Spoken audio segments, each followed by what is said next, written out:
Hello and welcome to this short video on the 4.5-inch grip head with junior stud. The 4.5-inch grip head consists of two 4.5-inch aluminum discs.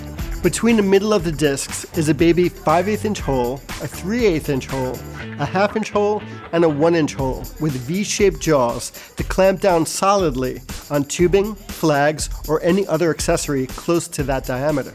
The large 4.5-inch discs have a lot of surface area and are perfect to clamp ears designed to support overhead or butterfly frames. To make sure the head is nice and tight, this head features the Kupo signature oversized T-handle, giving you extra torque.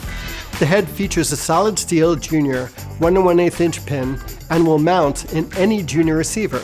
Whereas traditional lollipop heads offset the weight to one side of the stand, the 4.5-inch grip head with junior stud is designed specifically to center the load over the stand, increasing stability and strength. So I have my Kupo slider stand here, and the Kupo 40-inch grip arm, and I want to boom out this monolight for a low accent light.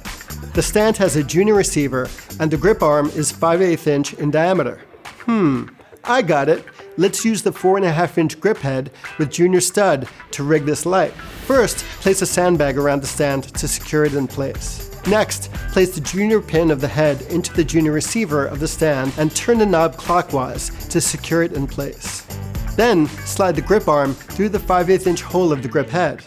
Now slide the baby receiver of the monolight onto the end of the grip arm. Position a monolight where you'd like, and you're ready to shoot.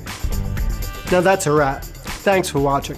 When it comes to your image-making dreams and your grip equipment, at Kupo, we like to say, never let go.